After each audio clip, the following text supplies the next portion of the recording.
Number 44, we're going to Duran Duran, Skin Trade. This is from the album Notorious. Notorious was number 9 in 1986. We're in 1987. This is another track from that album. And Simon sings in a sexy falsetto. I don't know, but do we like, Holly, I'll ask you first. What do you think of Duran Duran singing falsetto? I can easily accept Simon singing falsetto. It's hard for me to, I will always connect Duran Duran, even though you know, I love Duran Duran. I love the music. They're all very, very talented musicians, but it's always hard for me to separate the song from the visuals. So I always associate the song, you know, because their visuals are so vibrant and, you know, style heavy that I love this song, and I can't tell you, I like this song a lot. I can't tell you if I would like it as much if I was separating it from the visuals. All right. Well, tell me about the video then. It's not a story. It's not like a Rio, you know, story kind of thing. It's just, it's mostly graphic. It's them. Did you guys Rob, did you watch the video? Yeah, I think I did. It's just, and it's kind of like a studio, more of studio. I don't think it's isn't it indoors? Yeah. In a studio? In studio, and colorful, like overlay. So nothing, you know, that might jump out at you, but everything they do, it just kind of transfixes me. With them on the boat in Rio, that was like. Well, yeah, of course. Everyone remembers that. I mean, that to me that was a great video, and that's an interesting point though, how you relate the video to them. I went to see them, so I was not part of this tour sponsorship, but Mega, the company that I ended up joining, connected Coca-Cola with them in 1984. Okay. Oh, and nice. They invited me, and I went to the show at the Forum. And I remember I met Nick Rhodes, and I met Rodney Bingenheimer at that show. And I was on cloud 9. But what I remember the most about that show was you couldn't hear the band because the girls were screaming so loudly. And I am not exaggerating. Yeah. 1984. You couldn't hear the band. Sense. Like the audio was drowned out by the screaming. It was like deafening screams. Every time Simon opened his mouth. Which is a bummer that, you know, you're not able to hear them live, that the audience isn't able to hear them live, because they sound great live. They put on a great, you know, I don't know how it was back then. I can't remember the first year I saw them, but for someone who goes to see to hear the music as well as see the visuals, that's kind of a bummer, but good for the girls. Well, I've never seen another band do that since then. Have you seen Holly in 1984 at the Billy Idol concert? She didn't hear any of the music. I was a screamer at Billy Idol when I was at 83 or 84. Yeah. Yeah. And also Bay City Rollers in 1977 at the Santa Monica Civic. That was the same kind of thing. You couldn't, but then again, I was the screamer in the front row. The music almost didn't matter. They were like a pseudo Beatlemania, right? Mm-hmm. But it was all screaming. Yeah.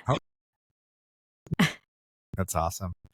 All right. So you mentioned a boat. You worked in San Diego. There must have been some catamaran promotions you did, taking some people on the water somewhere. We used to sponsor. We had what we all called internally the booze cruises, which were these. We would have these Friday night. There was this old clipper ship that some guy bought, and it was called the Invader, and we would have a DJ on the boat, and we did reggae cruises, and they would leave at like 10 p.m.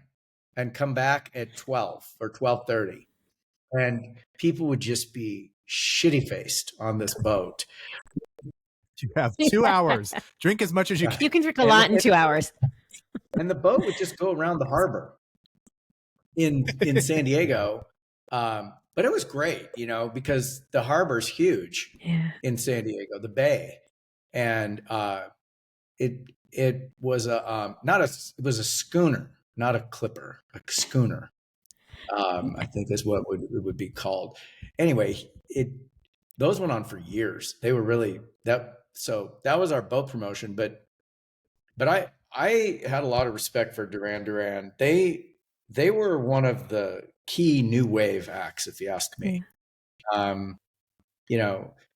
Look, it's so weird how if you look British music and American music, like a lot of the acts that you've talked about today are British or European, and like I remember thinking this, and this came more from Fred Jacobs than from Rick Carroll. But when they talked about the influences of KROQ and 91X and these other alternative stations, like it was all British. The American bands were the Eagles and Bruce Springsteen and Fleetwood Mac and the Grateful Dead. And the British bands were the Kinks and the Who and the Rolling Stones and the Beatles. And then U2 came later. And for us, we had Van Halen or the Metallica later in the US and then Nirvana or whatever. But, and of course, here we had Elvis Presley and David Cassidy. But there's a huge difference. Yeah. And I remember talking about, well, what is new wave? It was, what is alternative? I think in one word, it was supposed to be irreverence. It was supposed to really represent irreverence. So to people like you that like Erasure and Pet Shop Boys, that was irreverent pop because it came out of Britain. And where had that been played on top 40 stations here first before alternative, you may not have liked it as much because it may not have been cool. Right? That's probably. I don't know. Oh yeah. Oh yeah. No, that's the way. But it became cool because there was an audience at KROQ, and then Kiss FM was like, "Oh, we got to play this Pet Shop Boys, West End Girls," and so yeah, KROQ influenced Kiss for sure. Yeah. KROQ influenced what I don't top even know 40 if those started bands playing. were huge across America or not on stations, whether it was more regional in the bigger markets or how that really worked. I don't know. I know West End Girls was like slammed in every club across the country. Still gets played in like dance clubs. Yeah. I think it was more like the new wave, the British new wave stuff was more of the coastal, more, less the middle of the country. Except Duran Duran broke that. Because, and they got the guitar parts in as well. So they had synth and guitar. So they kind of blended it. But that's why I bring them up, is that they were British, but they brought in the rock influence in it too. Yeah. More so than those old bands. Well, and there's also MTV was a kind of a big influence on what was being and played. They really supported Duran Duran for sure. With so many. Duran Duran had a good look. Yeah, so we're going to play them a lot. So